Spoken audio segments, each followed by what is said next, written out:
Have you ever thought about why your closest friend could become your greatest enemy? Not might become. Could become. There's a difference, and by the end of this video, you'll understand why that difference matters more than any business degree, any promotion, any amount of money you'll ever make. This video will change how you see trust, friendship, and the invisible architecture that holds human relationships together. But more importantly, it will change how you see yourself. Because the most dangerous person in your life isn't the enemy you can see. It's the friend you cannot bear to doubt. Let me ask you something. Right now, in this moment, think of your 3 closest friends. The people you'd trust with your passwords, your secrets, your vulnerabilities. Now imagine this. What if I told you that statistically, historically, and psychologically, these are the exact people most likely to betray you? Not strangers. Not competitors. Your friends. You're about to discover why the second law of power sounds so brutal, so cynical, so wrong, and yet remains one of the most validated principles in human history. From the murder of Julius Caesar to the collapse of startup companies, from the betrayal of Jesus Christ to the implosion of business partnerships, this pattern repeats with mathematical precision. The question isn't whether this law is true. The question is, are you brave enough to accept what it reveals about human nature? And more importantly, are you wise enough to use this knowledge without becoming the villain in your own story? Let's begin. To understand why friends betray, we need to go back. Way back. To the African savannah, approximately 200,000 years ago, when your ancestors were not checking Instagram notifications but checking the horizon for predators. Here's what you need to understand about human evolution. We are the only species that evolved to cooperate with strangers. Chimpanzees, our closest genetic relatives, cannot do this. A chimpanzee can have friends, yes. Maybe 5, 10, 15 at most. But they cannot trust beyond their immediate social circle. They cannot build corporations. They cannot create nations. They cannot organize thousands of individuals toward a common goal. Humans can. But here's the twist, the dark evolutionary truth that changes everything. The same mechanism that allows us to trust strangers makes us vulnerable to those we trust most. Let me explain. When our ancestors began forming larger groups, they faced a computational problem. Your brain cannot track the reliability, the intentions, the hidden agendas of hundreds of people. It's cognitively impossible. So evolution gave us a shortcut: emotional bonds. Friendship. Love. Loyalty. These emotions are not beautiful accidents. They are biological tools. Your brain releases oxytocin when you bond with someone. This chemical literally reduces your threat assessment. It makes you less paranoid. Less vigilant. More trusting. In small tribes, this was perfect. In modern society, this is dangerous. Because here's what happened: we built civilizations, corporations, power structures that are too large for our tribal brains to process. But our biology didn't change. We still trust like we're in a group of 50 people. Except now we're in organizations of 50,000. And this is where friends become dangerous. Not because they are evil, but because familiarity breeds blind spots. Now let me tell you something that sounds completely wrong but is absolutely true: your enemies respect your power. Your friends resent it. This isn't cynicism. This is geometry. Let me show you. When you and your friends start at the same level, everything is balanced. 2 young professionals, same salary, same apartment quality, same dating struggles. You're in equilibrium. Your friendship is based on equality, on shared struggle, on mutual understanding. This is comfortable. This is safe. But then something changes. You get promoted. Or you launch a successful business. Or you date someone extraordinary. Or you simply figure something out that they haven't. Suddenly, the geometry breaks. You are above them. Not in your mind, perhaps. You might still see them as equals. But in their mind, the calculation has changed. Every time they see you now, they are reminded of their own stagnation. your success becomes a mirror that reflects their failure. And here's the cruel mathematics of human psychology: the closer the friendship, the sharper the envy. Because envy requires comparison, and we only compare ourselves to those in our reference group. You don't envy Jeff Bezos. He's too far away. He's abstract. But your college roommate who now makes 3 times your salary, that person haunts you.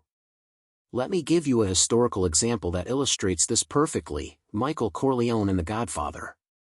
Actually, let's go deeper. Let's talk about a real example: the assassination of Julius Caesar. Julius Caesar wasn't killed by his enemies. He had conquered Gaul. He had defeated Pompey. He had enemies across the known world. But they didn't kill him. His friend did. Brutus. The man he trusted. The man he loved like a son. Why? Because Brutus saw Caesar every day. Brutus shared meals with him, counsels with him, walked the same halls. And every single day, Brutus was reminded that Caesar was ascending to godhood while he remained mortal. The proximity made the envy unbearable. Now let's bring this to modern times. Let's talk about startups. Do you know what the #1 reason startup co-founders destroy their companies? It's not lack of funding. It's not market conditions. It's founder conflict. 2 friends start a company together. Equal shares. Equal say. Beautiful partnership. Then one founder works 80 hours a week while the other works 40. Or one founder brings in all the clients. Or one founder makes the critical decision that saves the company. The equilibrium breaks. And the friendship, which was built on equality, cannot survive inequality. Apple. Steve Jobs and Steve Wozniak. Google. Larry Page and Sergey Brin managed it, but barely, by creating a perfectly equal structure. Facebook. Mark Zuckerberg and Eduardo Saverin. That friendship didn't survive. The movie The Social Network exists because friendship and power are fundamentally incompatible at scale. But here's the second mechanism that makes friends dangerous, and this one is even more insidious: you cannot see their betrayal coming. Not because you're stupid, but because your brain is designed to not see it. Remember that oxytocin I mentioned? That chemical your brain releases when you bond with someone? It doesn't just make you feel good. It literally impairs your judgment. Studies have shown that oxytocin reduces activity in the amygdala, the part of your brain responsible for threat detection and fear response. In other words, when you're with a friend, your threat radar turns off. You become cognitively blind to warning signs. The same behavior that would make you suspicious in a stranger seems perfectly innocent in a friend. Let me give you a concrete example. Imagine a colleague, someone you barely know, starts asking detailed questions about your business strategy, your client list, your pricing, your future plans. You'd be suspicious, right? You'd think, this person is gathering intelligence. Now imagine your best friend asks the same questions. You answer enthusiastically. You share everything. Because you interpret their curiosity as support, as interest, as friendship. You never consider that they might be preparing to compete with you. Or steal your ideas. Or position themselves to replace you. This is why corporate espionage is often committed by insiders. Not by sophisticated hackers or foreign agents. By trusted employees. By people with access. By friends. Here's a modern example that perfectly captures this: Theranos. Elizabeth Holmes convinced powerful men like George Shultz, Henry Kissinger, and James Mattis to join her board. But the person who destroyed her company? Her own employees. Her own partners. People who worked closely with her and saw the fraud from the inside. The enemies of Theranos, the journalists and skeptics, didn't destroy her. They didn't have access. Her friends did. The people she trusted. Tyler Shultz, the grandson of board member George Shultz, became the whistleblower. He was inside. He was trusted. And that access allowed him to see the truth. Now, I'm not saying Tyler Shultz was wrong. He absolutely did the right thing. But from Elizabeth Holmes's perspective, this illustrates the law perfectly. Her downfall came from someone close, someone trusted, someone who had access to her vulnerabilities.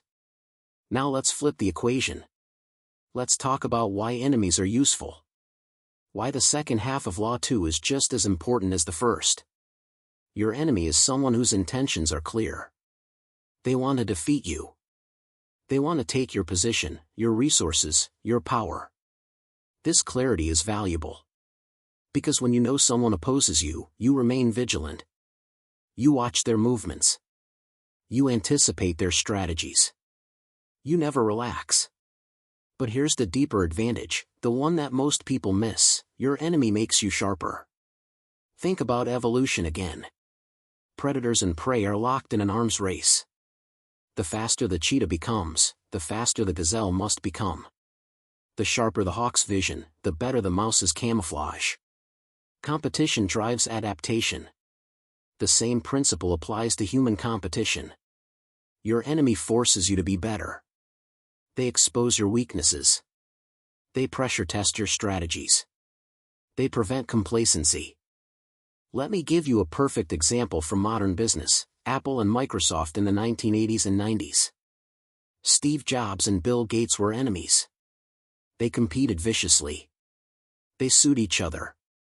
They stole ideas from each other. They publicly attacked each other. And that competition made both companies better. When Microsoft dominated, Apple was forced to innovate. When Apple returned under Jobs, Microsoft was forced to improve. The rivalry pushed both companies to heights neither would have reached alone. Now compare that to companies that had no real competition. Kodak, Blockbuster, BlackBerry. They dominated their markets. They had no enemies. And that comfort killed them. Because without pressure, without threat, they became complacent. They stopped innovating. They stopped adapting. Your enemy is the resistance that makes you stronger. Your friend is the comfort that makes you weak. But there's an even more tactical advantage to enemies: you can convert them. And a converted enemy is more loyal than any friend. Why? Because friendship is based on equality and affection.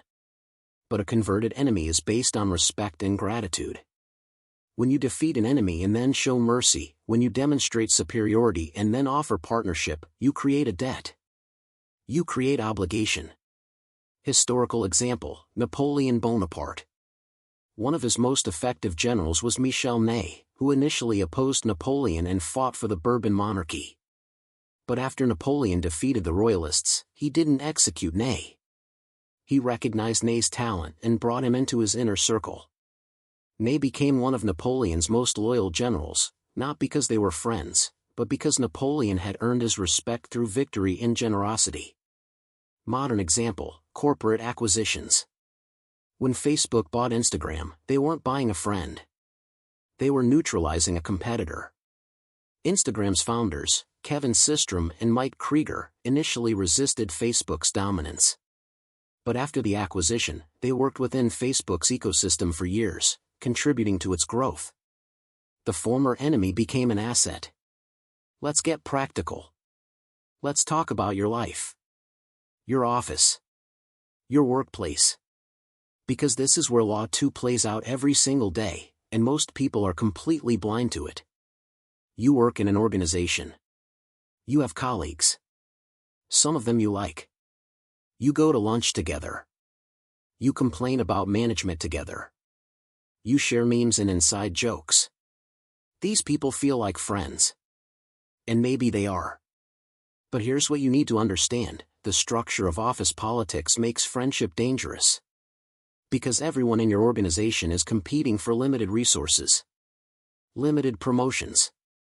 Limited recognition. Limited attention from leadership. Even if you don't think of it as competition, the system is competitive by design. Now imagine you and your work friend are both qualified for the same promotion. You've been equal for years. Same level. Same salary. Same responsibilities. But now there's only one seat at the table. Only one of you can advance. What happens to the friendship? In the best case, you both handle it professionally. In the worst case, one of you sabotages the other. But even in the best case, the friendship changes. Because now there's a winner and a loser. And that inequality, that break in equilibrium, is poison. Here's a real pattern I want you to watch for: the friend who suddenly becomes helpful. Too helpful. The friend who offers to take work off your plate. The friend who volunteers to represent you in meetings. The friend who starts building relationships with your key stakeholders. To most people, this looks like support.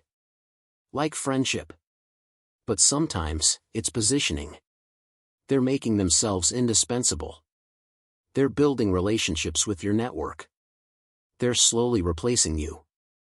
I'm not saying this is always happening. I'm saying you need to watch for it. Because the friend who helps you can also hollow you out. Now let's talk about the flip side, the difficult colleague. The one who challenges you in meetings. The one who questions your decisions. The one who competes openly.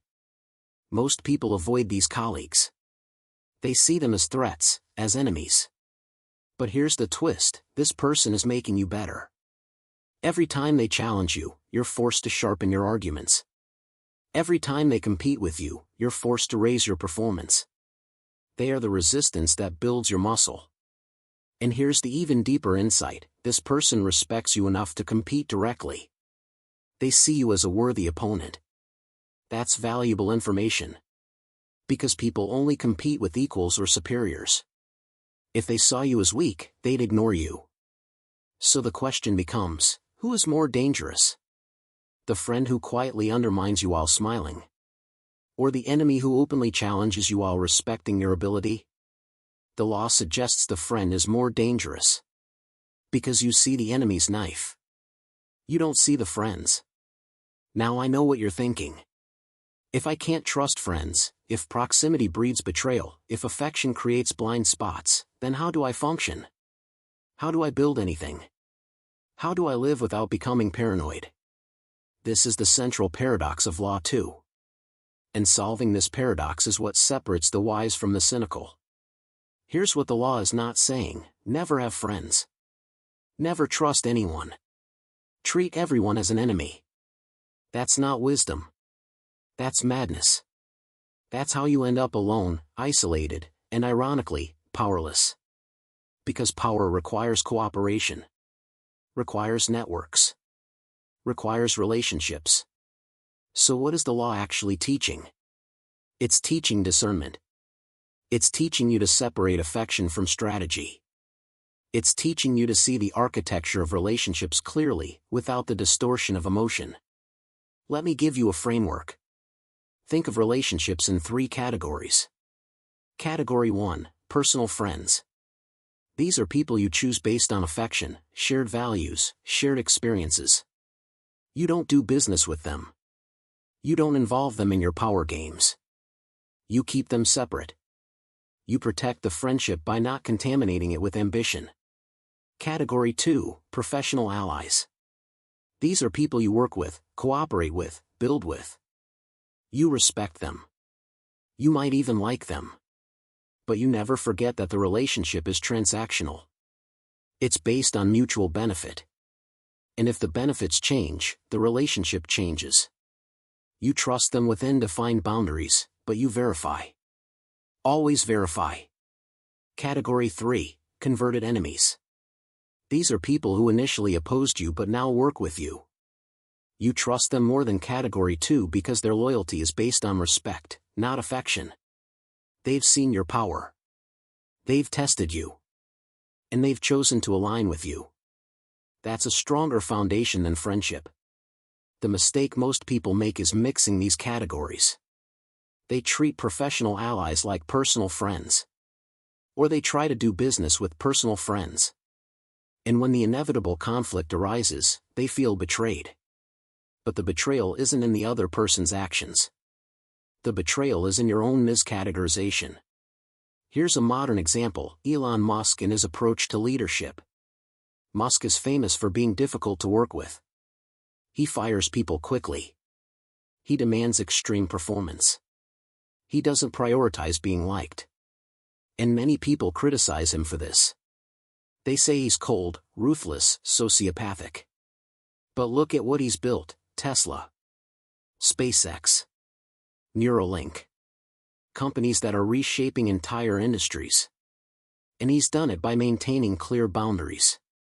He doesn't confuse friendship with professional relationships. He doesn't expect loyalty based on affection. He expects performance based on mutual benefit.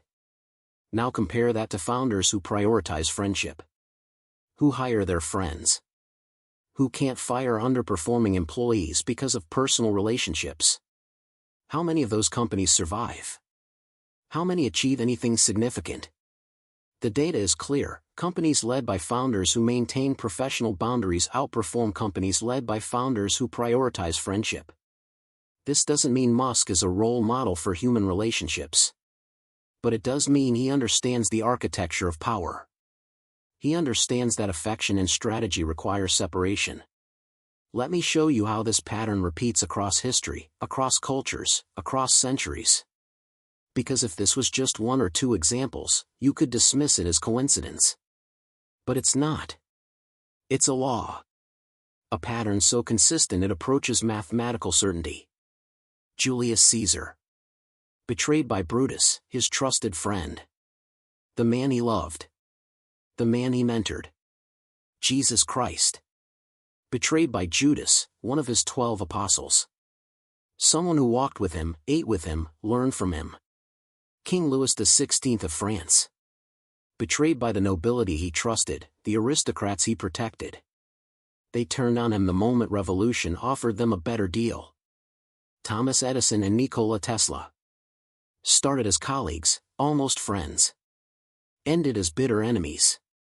Why? Because Edison couldn't tolerate Tesla's genius challenging his own dominance. The Beatles. For friends who changed music history. Couldn't survive their own success. The friendship that created the greatest band in history also destroyed it. Steve Jobs and Steve Wozniak at Apple. Started as friends. Wozniak built the technology. Jobs built the business. But Jobs forced Wozniak out of day-to-day operations because friendship couldn't survive the power imbalance. Facebook and the Winklevoss twins. Mark Zuckerberg didn't steal Facebook from enemies. He allegedly stole it from people who trusted him, who shared their ideas with him, who brought him into their circle. The pattern is so consistent that you have to ask, is this just human nature? Or is there something deeper, something structural about how friendship and power interact? I think it's both. Human nature makes us envious of those close to us. But the structure of power makes friendship unstable. Because power is hierarchical. Someone must lead. Someone must follow. And friendship is egalitarian. Friends are equals. So when you try to combine friendship and power, you create a contradiction. You create psychological tension. And that tension eventually breaks. Either the friendship ends, or the power structure collapses.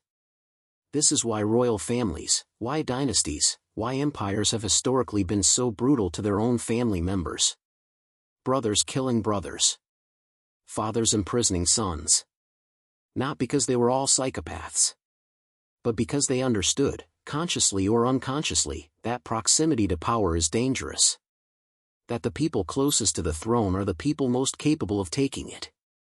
Now let me tell you the dark side of this law. The part that most people don't want to hear. The part that reveals why this knowledge is dangerous. If you truly internalize Law 2, if you truly accept that friends are more dangerous than enemies, you risk becoming something you don't want to be: alone, paranoid, and incapable of genuine connection. Because here's the trap: once you see the architecture of betrayal, once you understand the geometry of envy, once you recognize that proximity breeds danger, you start seeing threats everywhere. You start analyzing every friendship transactionally. You start calculating loyalty like a spreadsheet. And slowly, without realizing it, you become the thing you feared. You become the person who betrays first, preemptively, to avoid being betrayed. You become the person who uses others before they can use you. You become the monster. This is what happened to Stalin, to Mao, to countless dictators and tyrants throughout history. They understood power. They understood law too. But they took it too far. They saw enemies everywhere. They trusted no one. And in their paranoia, they destroyed everyone around them. They achieved power and then suffocated in its isolation. So the real question isn't whether law 2 is true.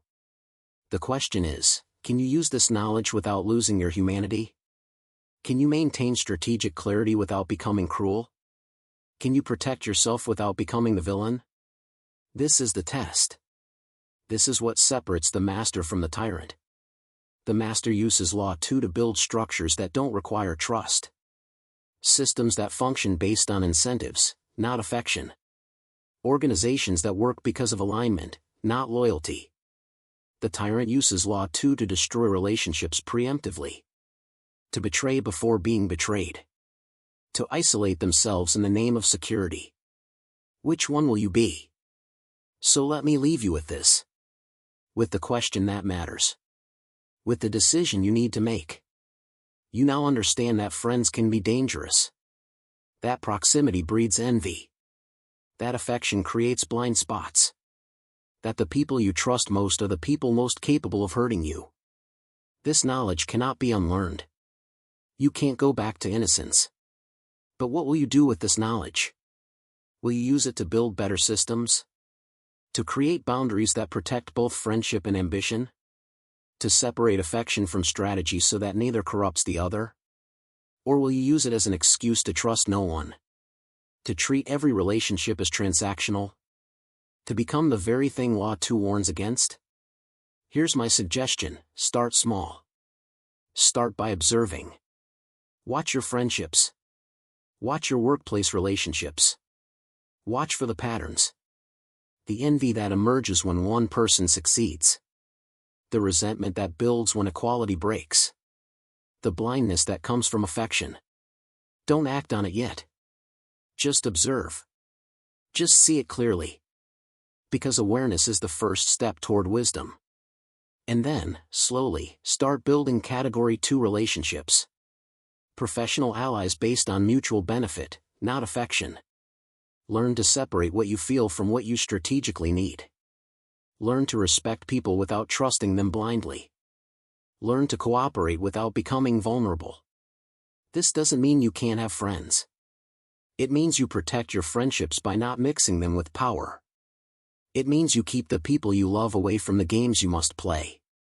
It means you create boundaries that allow both friendship and ambition to exist without destroying each other.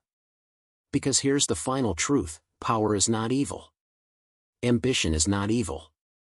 Strategy is not evil. What's evil is pretending these things don't matter while they quietly destroy the relationships you care about. Law 2 is not cynical. It's compassionate. It's saying, if you want to keep your friends, don't put them in positions where they must betray you. If you want to build something great, don't rely on loyalty that human nature cannot sustain. If you want power, build systems that don't require trust. This is the wisdom. This is the path. Not paranoia. Not cruelty.